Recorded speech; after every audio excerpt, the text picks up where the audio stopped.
I am excited to have him today because we got to do another video when that happens. Okay, yeah, it's a bit of an open question, right? So from day one, my goal has been to,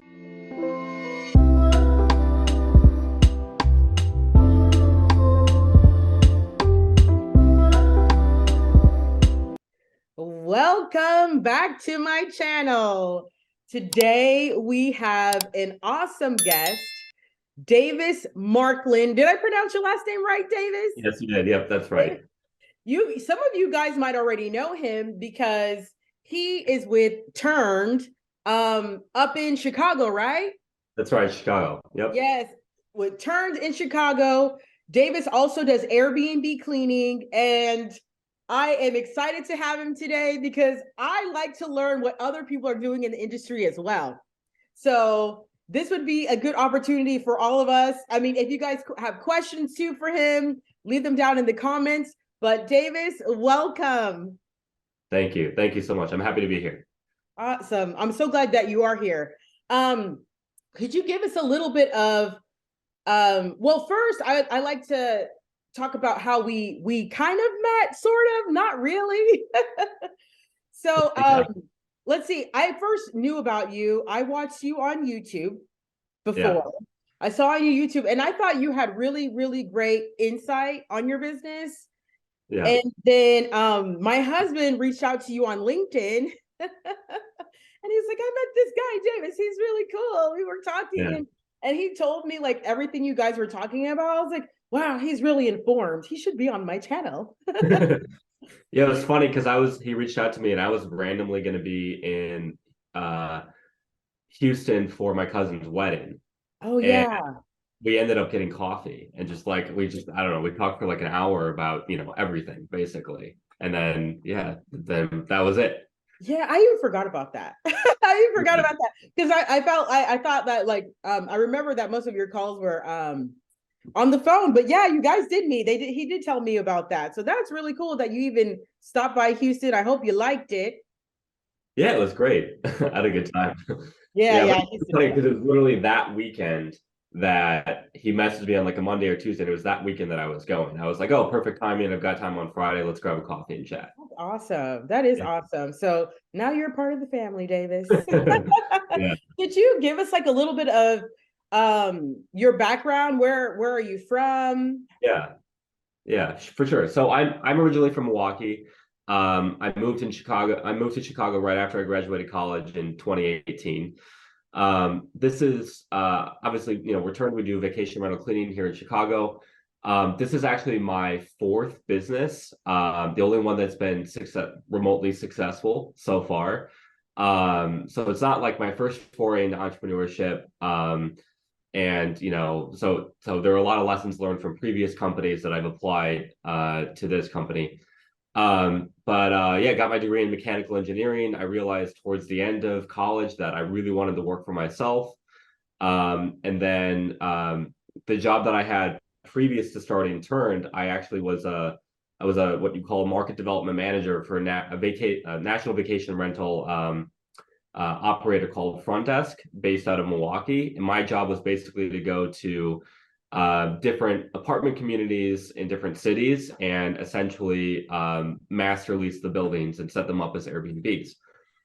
The major challenge that I saw doing that was that we, like everybody else, was having a very hard time getting the cleanings done right and getting them done, on time every time.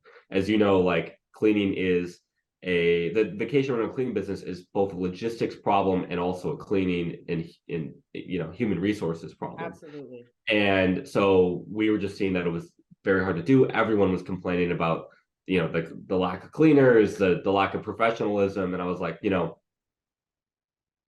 with my engineering degree and my experience in this business, I think I can build a better mousetrap. And then yeah, started here in Chicago. So that's a little That's bit about that's a great start. That's a great story because that was a question that I had. What were the other businesses that you started before? Did you have a regular job after college? By yeah, yeah. Well, so I worked for a venture capital firm right out of college, and then oh, I worked for that property manager, and then I left to start Turned. So technically, I had real jobs, but I've never really worked a corporate job. These were all startups or in the startup world. the other businesses were, well, the first one was like a cryptocurrency consulting business. I Huh. started when I was like 20. And that was like 2016 or something like that.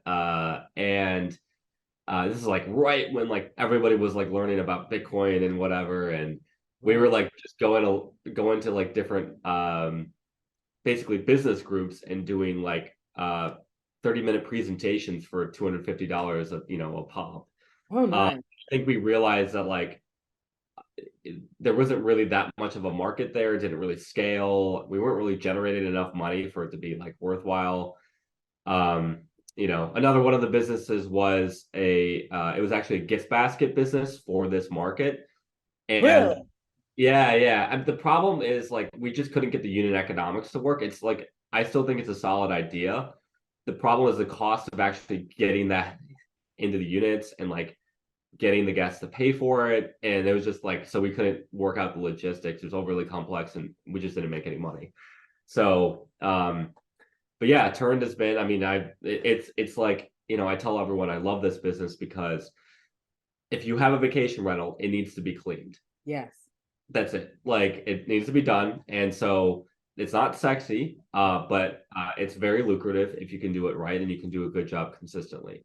That's So awesome. That's it, exactly what I tell everybody. That's yeah, exactly what it's super unsexy. Nobody even likes talking about it. It's never a part of the conversation, but it's yeah, so necessary. And it yeah. is lucrative, even though it is a hard job. The pain in the butt sometimes. Yeah. That's what I was gonna say. Yeah. Because it's like, sometimes it's hard to understand that you could do something that is such a pain in the butt. But Yeah. it's worth it. It really is. So Yeah. And I actually the reason, I mean, apart from having that job, I actually fell into this because that first job out of college, there was this gentleman who worked um who had an interest in the fund that I was working at, and billionaire, Chicago guy, and he is the founder of SMS Assist, which is basically a maintenance services company for commercial real estate. And he made $1 billion from figuring out how to do maintenance better for commercial real estate. And I just like that sort of made me realize I was like, oh, like you don't there are other ways other than starting just a tech company to generate wealth, and you can make a lot of wealth in these blue collar industries. And so that combined with that kind of insight combined with my vacation rental experience at the subsequent job made me realize that there was an opportunity here to create a better mousetrap for the vacation rental cleaning business. that's awesome. That's a good thought process because I kind of thought the same thing. Yeah. So, you know, it's really hard for people. There are people watching who want to start their business, and you know who they are too, because Yeah. a lot of people do one-on-one calls with us and they're Yeah. ready to start their business, but they just haven't done it or they just haven't started it clean. What pushed you into starting Turned? Yeah. Well, I mean, I to be honest, I really, towards the end of that last job that I had, I really started to not like it. And I was like, I've always wanted to be an entrepreneur. I know there's a need here, and like I want to give it a shot. And so while I was still working there, actually, I was going on LinkedIn and like LinkedIn, Instagram. Keep in mind, so I started Turned in July of 2020, basically. Ah, Um, so it was a bad market to try to sell cleaning services. true. And so I was doing, I think I mentioned this in the last video, I was doing these little like, 30-second, like, hey, I'm Davis. I run, Turned Vacation Rental Cleaning. And I would send them these messages on like Instagram, LinkedIn, and Were they video or were they they message? like little video, yeah. So Oh, like little nice. video That's smart. messages, yeah. And then that's how we got our first couple clients. Because it was a remote job, I would clean myself during the Nice. day. So I did all the cleaning myself until September of 2020. So for 3 to 4 months, I did everything myself. And I still, did that job. And then I left in October of 2020. And by that time, I had one employee doing the cleaning, and then I was doing everything else basically. And that employee actually ended up becoming our operations manager. It just lucked out that Awesome. our first one was a unicorn. She's fantastic. That's awesome. How did Yeah. you find that first employee? Uh, Indeed. So yeah, we do most of our recruiting on Indeed. We tried Facebook. I don't know. We haven't really had a lot of Yeah. like we it's funny, we spend no money on marketing for clients. All of our marketing dollars are spent on recruiting. So we'll spend, I mean, last year we spent like $6,000 on Indeed. I read that and I was like, oh my God, that's a lot. Yeah. Wow. Yeah. 6 grand last year just on ads for employees. Oh my word. Yeah. We got to find a better system on that one. I can help. Yeah. Yeah. um, what did you do in revenue last year? We did 700,000. We hit the Woo! 1 million. Thank you. We hit the $1 million run rate in the summer, but dropped down. We had to get rid of some toxic clients, so we actually closed out the year at 700K. This year we should actually hit the $1 million number. So Nice, nice. We got to do another video when that happens. yeah, Oh yeah, my goodness. That's awesome. It's really hard to do, but when I hear like my husband when he comes back to me that he spoke to you, you really know your numbers. So I yeah. think that's part of like your success is that you always know your numbers. How do you keep up with your numbers? Well, I have a fantastic bookkeeper who keeps all of our transactions organized. We use, I mean, it's simple stuff. So you got a bookkeeper, use QuickBooks, but then I just sort of have a mental framework I use for the business. I mean, our business is pretty straightforward. You have revenue, which is doing cleanings, and then you have variable costs, which is your labor, your cleaning supplies, your workers' compensation insurance, your general liability insurance. Usually general liability is a percentage of payroll. And then you have like mileage if you do mileage reimbursement. Now that'll be different if you have subcontractors. We have W-2 employees. Okay. If you have subcontractors, it's just the cost of paying them because they should be covering everything else. But if you have employees, it's all that. And then you have the insurance, the FICA, unemployment insurance stuff. So those are your cost of goods sold, your revenue minus your cost of goods sold divided by your revenue. That's your gross profit. That number, in my mind, has to be 50% if you want to be successful in this business. Meaning, if you do a cleaning, for $100, your business should have $50 in gross profit because you're going to have overhead to pay for. And if you have an office, you got to pay for that office every month, whether or not you do 5 cleanings, 100 cleanings, 500, it doesn't matter. You have that office expense. If you have any salaried employees, like we have 2 salaried employees, general manager, ops manager, they cost us 12 grand a month. So you got to know what's your gross margin and what's your overhead. So for us, the math is very simple. Gross margin is 50%, or overhead is $18,000 a month.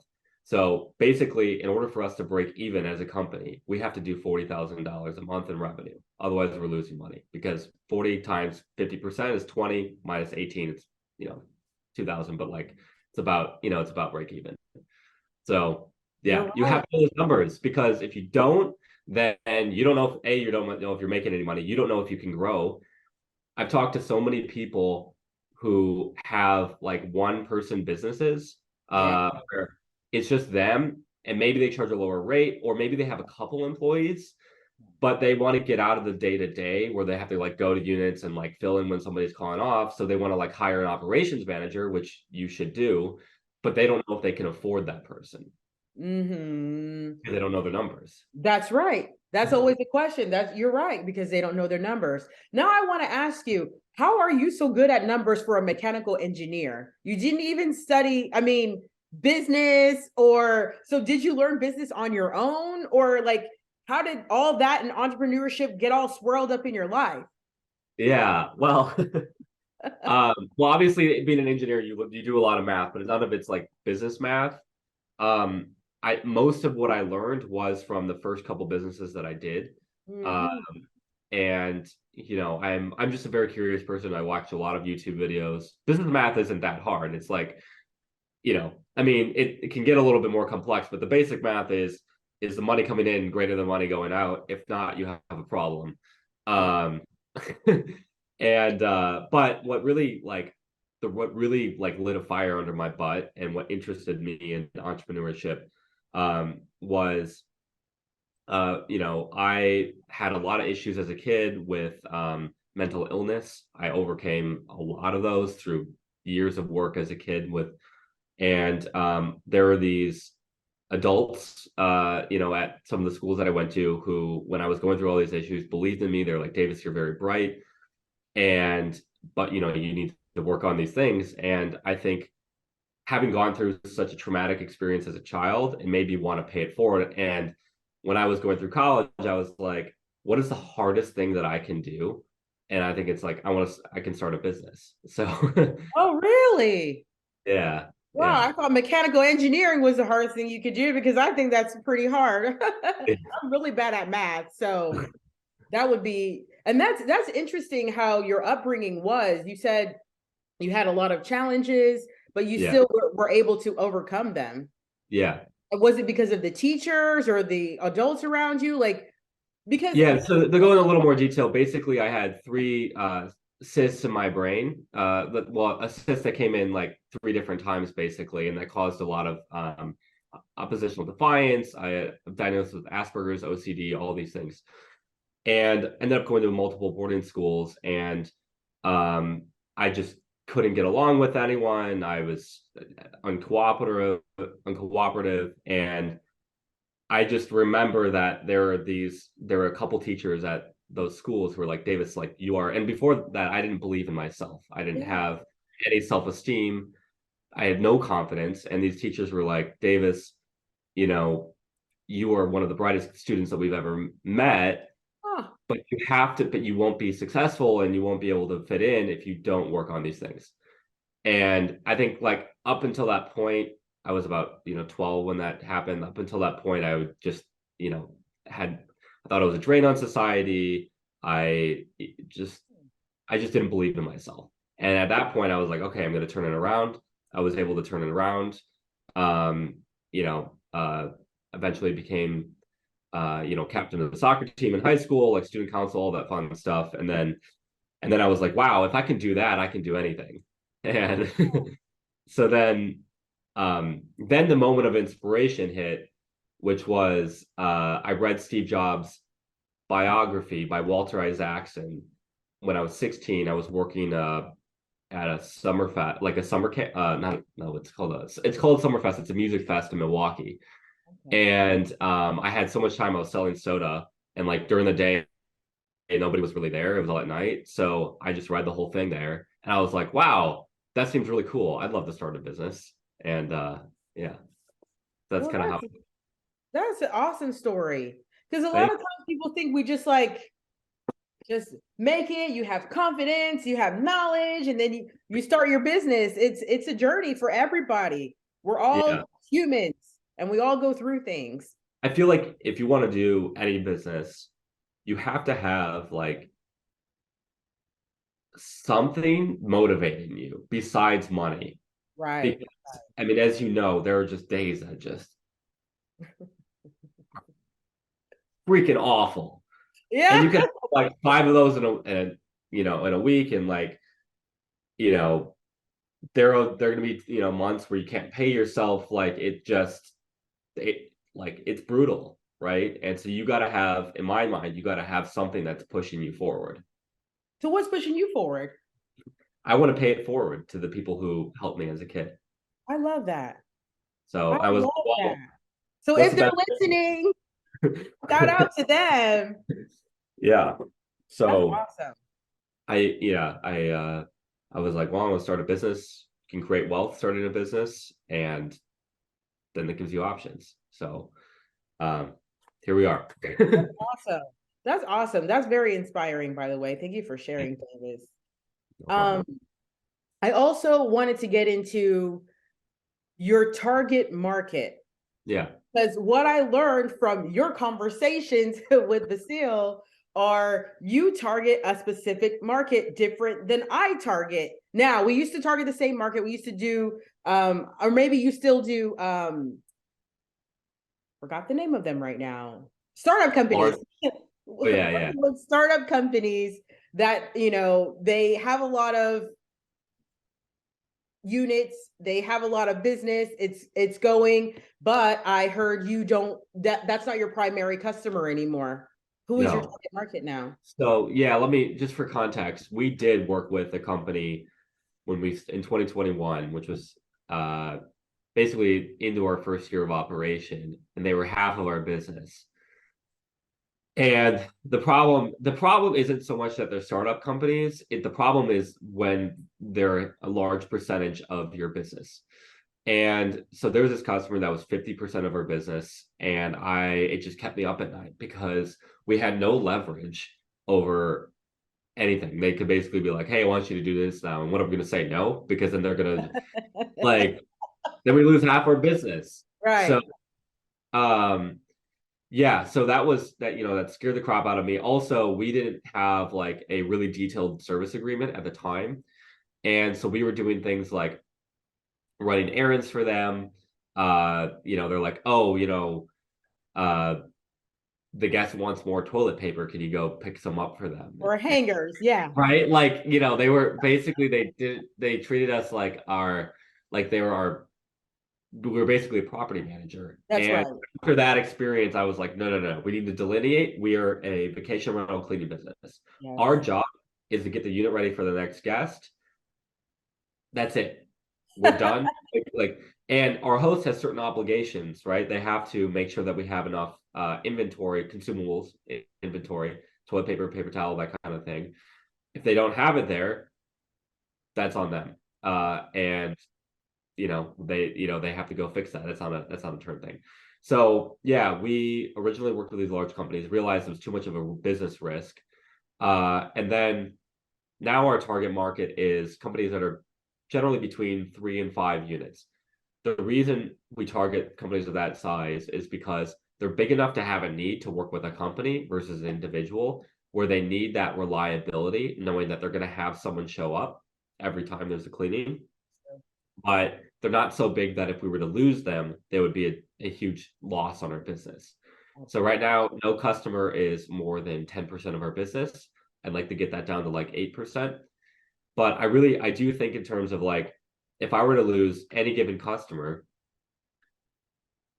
how would that affect our business? The thing that people don't realize is that if you have overhead, and let's use easy math, like easy math for reference. Let's say you have your overhead is $20,000 a month, your revenue is $100,000 a month. Okay, let's say your gross margin is 50%. Okay, so that means on $100,000 in revenue, you have $50,000 in gross profit. Subtract the overhead, you have 30 grand in net profit. That's money that you can use to pay yourself. If you lost 10% of your revenue, so now you have $90,000. Okay, subtract the gross margin, which is 45 now. So you have 45,000 in gross profit. Subtract 20 from 45. Now you have $25,000 in net profit. Your revenue dropped 10%, but your net profit dropped a higher percentage than that. And so having what's the percent? It's like 20%. Your net profit dropped about 20%, a little bit less on a 10% drop in revenue. And I know this is very mathy and there's a lot of numbers there, but the basic thing to remember that is you have to assume that at any day you could lose any customer. And what are you going to do if that happens? And how do you protect your business? So rule of thumb, no more than 10%. Sorry, that was long-winded. Yeah, and we didn't even get to it, but that is an important part that I'm glad that you said, because a lot of us, that's why I like the balance between me and my husband Vasile, is because he is more operations minded. Yeah. And so when it comes to business, he doesn't really think that you're going to be losing any business. So then when business is lost, he loses his mind. And I'm Yeah. like, well, this is normal. But at the same time, there's a way to prevent it or make the blow a little bit softer when you do lose that customer. So that is a great tip. And so now you work with people who have, 3 to 5 units, and they don't take up so much of your profit margin, which is really smart. It's something I didn't think about. Well, the asymmetry between like percentage changes in revenue and percent changes in net profit. Yeah. It's very asymmetric. So if you lose even a small percentage of revenue, you can quickly go from profitable to unprofitable. Right. Absolutely. Yeah. That's how it goes around here. I mean, I feel like our business it's like a lot of psychoanalysis and like real numbers analysis.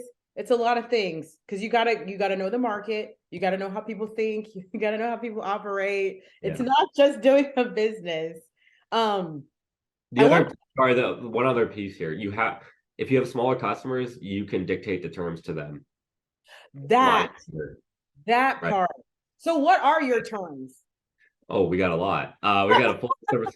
Yeah, basically every time we've had an issue, I'm like, okay, we're gonna add this to the service agreement. I'm actually in the process of updating and adding like language around pets, changing like shower liners. But I'll just give you, I mean, I could talk for the 30 minutes about this, but basically, like we don't do any maintenance. It's explicitly in our service agreement. We will try to report if the cleaners remember any maintenance issues. However, and this is a big thing that I think every cleaning business owner should remember, we are not property managers. The people who own the properties or the property managers should be doing regular inspections on the properties, meaning they should be looking for maintenance issues. They should be restocking inventory. And you need to tell them that when you onboard them as clients, because a lot of times clients will expect you to do inventory, like, tell them when they're running low on like toilet paper and whatnot, or like tell them when anything is broken, and then they get upset when you don't tell them. Right. What we say is we will do our best, and usually our cleaners are very good at it, but it is not our obligation, and we don't replace that function. So that's a big one. That's huge. It's hard to train people on that. Any stays over 14 days, deep cleaning automatically. Like that's another one that people kind of get caught off guard with, but it makes sense. We're adding language now that if units are pet friendly, we can't guarantee that there won't be any pet hair after we do a cleaning. That's a good, side note. And so that they can set that expectation with their guests, like, hey, you're booking a pet friendly unit. There may be dog hair in some places. Now we're going to do our best, but it's like, some of these animals, it's like you just can't. You have to spend like a whole day cleaning. So there's that. Check-in and check-out time, standard, 11 to 4, no exceptions. We used to have clients that had all different stuff, and we can't do it. Yeah. We also have a standard cleaning checklist. Like we do the same cleaning tasks for every unit. And the reason you have to have that is if you want to scale, your cleaners will get so confused if there's different stuff that they have to do at different units. Absolutely. You have to have that standardized. Deep cleanings, what's included in deep cleaning is standardized. Late fees, people are late on their invoices. They're going to get slapped with a late fee. If we can't get into a unit, we'll wait 15 minutes free of charge. Then we're going to charge you. If we're locked out, you're going to get charged for that. There's a bunch of stuff in the service agreement. And what I usually try to do with clients is, right now I still run sales. I try to have a call where I go through all these things with them, answer their questions, go over the concerns. A lot of times if they're new to the business, they may not understand why we do certain things, and then I explain that to them. Our terms aren't unreasonable, but they protect our business and our margins. Right. And it protects your operations and how it runs and the smoothness of it. Rescheduling too, that's another big one. Rescheduling cleanings. Oh yeah. Okay. How do your clients schedule cleanings with you? Well, we automatically schedule them. We get their iCalendar link, and then we plug it into a web app, and then we just look at the cleanings, automatically schedule them for our team. You charge them for that? No, it's just included in the service. So the main reason our clients work with us is that we're going to guarantee that way we'll get the cleaning done by check-in on the day of checkout. And having that service is extremely helpful to them, because then they don't have to think about it. Right. Provide, like, I tell all of our clients, we're providing peace of mind. We're not a cleaning. I mean, we are a cleaning service, but you're not buying a cleaning service. You're buying peace of mind. Right.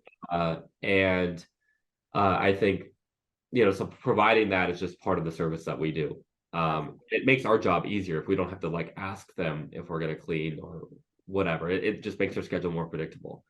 But if for whatever reason the guest extends or they need to reschedule, or we just say that you have to let us know by 8 a.m. on the day that the guest was originally going to check out.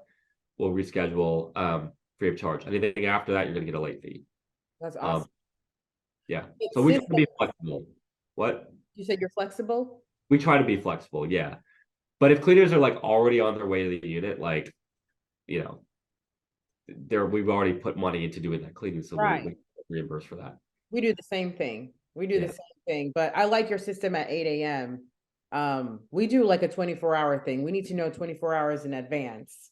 that's probably better. Yeah, because in the morning, I mean, I'm guessing you do the same like us. In the morning, we have to check the schedule to make sure it's the same, and in the evening, you got to check for the Yeah. next day. Yeah, Yeah, our ops manager checks the schedule every morning and updates accordingly. Oh, well, that's the other reason we do it. Like when guests request late checkout, a lot of times they'll request it the day of. right. Uh, and we also have, side note, policy is we our clients have to ask us if we can accommodate a late checkout or an early check-in. They can't tell us. Our commitment is to get the cleaning done between 11 to 4. If the guests want to leave late, they have to check with us first. But ultimately, Turn can say no, and the guests have to leave at 11. That's a hard one to get over too, but it protects your schedule integrity. Now, Yeah, we try to be nice. I understand, like, guests want to leave late. We try to accommodate when we can. But on days, where it's like busy or like holidays or whatnot, like we're just like, nope, it's all back to back. We're doing the units when we do the unit. that's smart. That's smart because sometimes we do need that, especially when it's a busy season or holidays and there's a whole bunch of back-to-backs and we need to do our job. We need to get in and get out so that we Yeah. can move on to the next one. So yeah, that's pretty important for our systems. Yeah. Yeah. Thanks for sharing that. That was great information. Yeah. Sorry. That was like, we could talk all day about this specifically. We should because I think there's so many people they ask so many questions like people who come to the both of us they ask us Yeah. questions on these particular nuanced things that we don't really say because it's a part of our business but it's necessary. Yeah. You kind of have It's your hard rules. too when you've been doing it for so long. You just kind of do it and then you realize, oh, wait, I had to learn that. Right. And a lot of people come to us and they say, well, they want to do this and they want to do that. But I try to tell everybody who's trying to get into vacation rental clean that you are the boss. Just like how you deal with it. They need to ask us how they want it done. Yeah. It needs to go. I mean, I'm not Yeah. trying to say that, we are because we are the cleaning people. But Yeah. at the same time, we have to structure our business for the way that works best for us. And we actually do it so that it can work best for everybody. Yeah. I mean, the way to think about it is like you're providing a service. The client can decide, and you can set the terms for providing that service. And then it's up to the client to decide whether or not those terms are acceptable. Right. It's as simple as that. Absolutely. Like it's not the client saying, "Oh, I need you to do this or this." You don't work for the client. You provide a service to the client to which for which they pay money. Exactly. Like Better any other well, business. better Yeah. said. Better said. Could you walk me through the a day in the life of your cleaners? Yeah, so we have an office now. This is a good opportunity to mention that we provide a linen rental service Oh, for our clients, which is basically we provide all the linen and towels to do the cleaning. If anything's lost, damaged, destroyed, whatever, we're replacing that free of charge. That way the clients don't have to buy inventory. We eliminate the laundry problem from their business entirely. A lot of them love that because they hate dealing with washer dryer issues, laundry right. taking too long, whatever. And it's for a fixed fee. We provide that in addition to the cleaning charge. So the reason I mentioned that is we have an office in Chinatown in Chicago. All of our cleaners show up at 10:45 a.m. we provide cleaning supplies for them. They refill their cleaning supplies, get new rags, take their dirty microfiber rags, put them in our dirty pile. And then they get their laundry bags for the day. The bags are labeled with the address and unit number. And then they go to do those units, take all the dirty linen, put them in the dirty bag, take the clean out of take the clean out of the bag first, put it on the bed, put the towels out and everything. Generally they're doing between 2 and 3 units a day. And then the next day they're bringing back the dirty laundry from the previous day. Nice. Yeah, so that's how their day looks. But obviously there's a whole laundry operation here, which if you Yeah, talk about, we don't have to talk about it though. we could. Yeah, if you're open to talk about it, let's talk about it. Because my first question is do all your clients have to use your laundry service? No, but I've started to charge. If you want us to do on-site laundry, you're going to pay more. So I don't exactly offer a discount, but I will offer our standard rate if you opt into our linen rental service, and then if you don't opt into it, then you're gonna get a higher price on the cleaning. So, for example, if you want us to do on-site laundry for a 2-bedroom, I'm gonna charge you probably 130 to do that. But if you're doing linen rentals, I might charge you $100 for that cleaning. And then the linen rental fee might be 25 or $30 or sometimes 40, depending on the quantities that they want. So it might be a little bit more expensive to do the linen rentals for the client, but a lot of times the value in terms of not having to deal with laundry, not having to buy inventory, outweighs the expense of having us do it on site. But no, they are not required to. However, if we have issues with machines or they're old machines, then I tell them they either need to opt into our linen rental service, do the laundry themselves, or get new machines. True. Exactly. Yeah. That's the only way. So with your linens, are they all the same? Towels are all Yeah. white, sheets Yeah. are all Yeah. white. Yeah. How Yeah. do So you how do you before we actually provided an off-site laundry service for each of our clients where we use their inventory. But then we scaled up and we had 20 different sets of linens. Our laundromat, who are subcontracting the work to, ended up mixing everything. And you can imagine like how much of a nightmare that is to find everything. So I was like, we're no longer doing that. Either you do the laundry yourselves or hire an outside vendor to deliver to your property. We're going to do on-site, or you're going to opt into our linen rental program. Those are the only options. And so yes, now it is all one uniform set.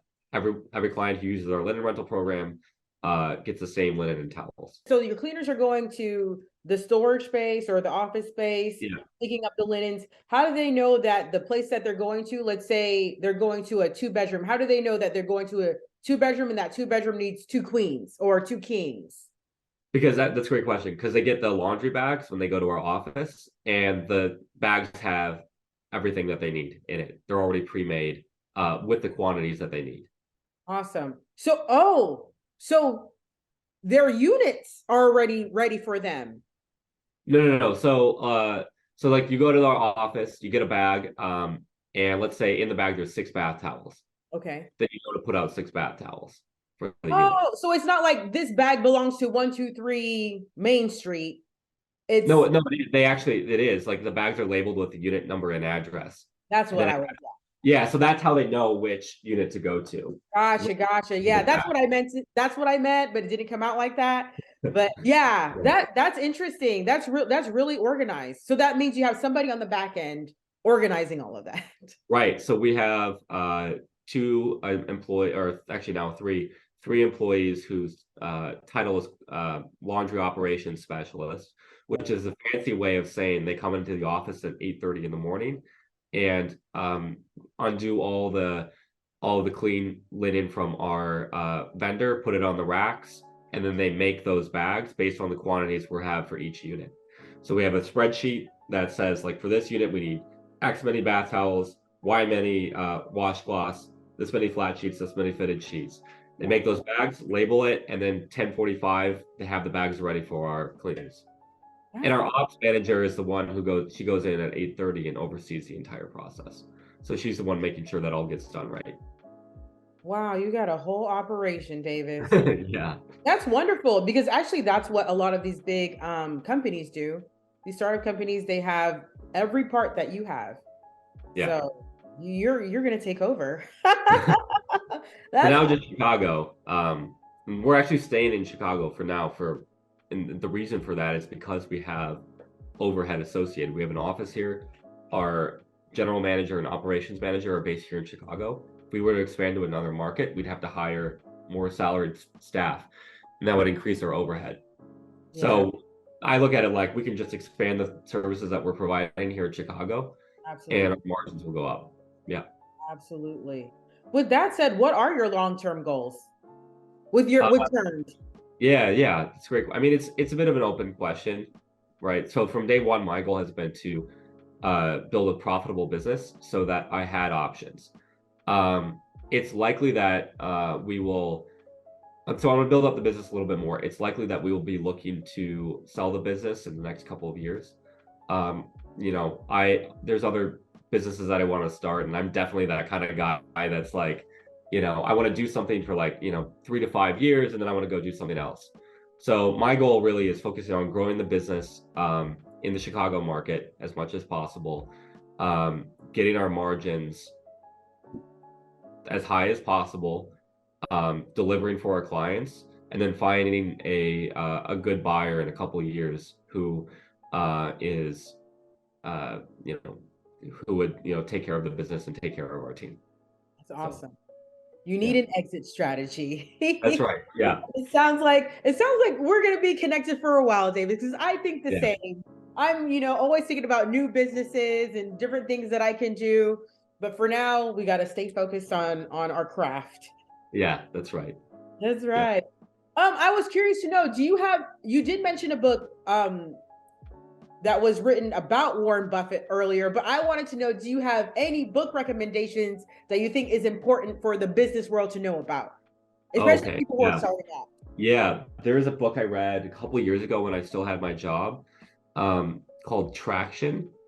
Oh, Uh, it's a pretty popular one. yeah, Yeah, basically it breaks down business into an entrepreneurial operating system. But I mean, it's pretty straightforward. You just need systems and processes for everything. Like a business is a system, and then you should treat it like that.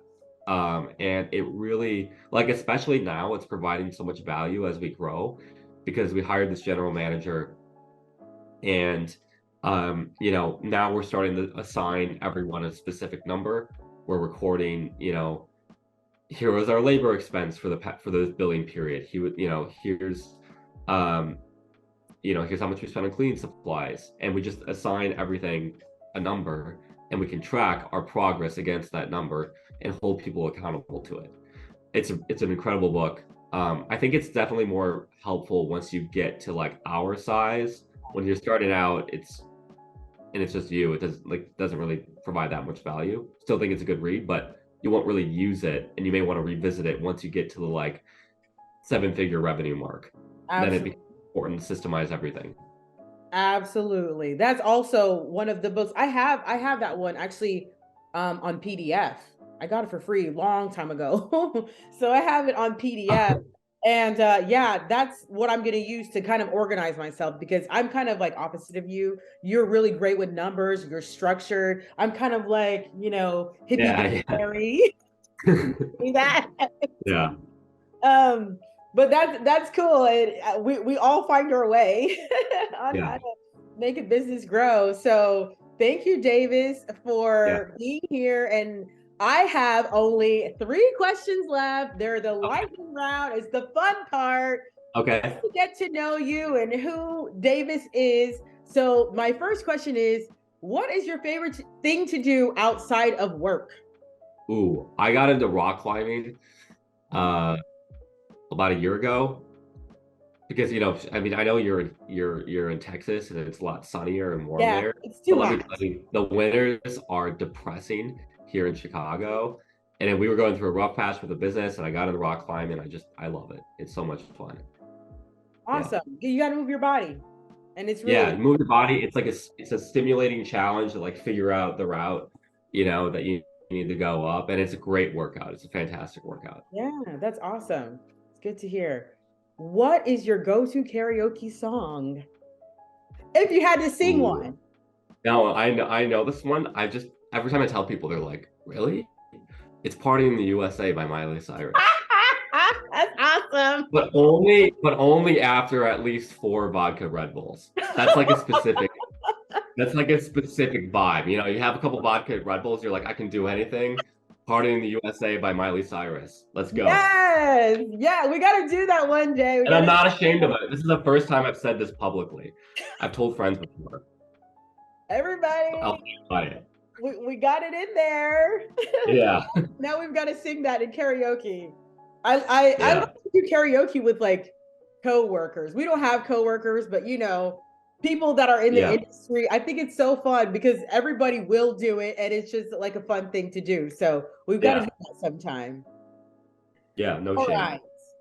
So if you could only eat one food for the rest of your life, what would it be? Ooh.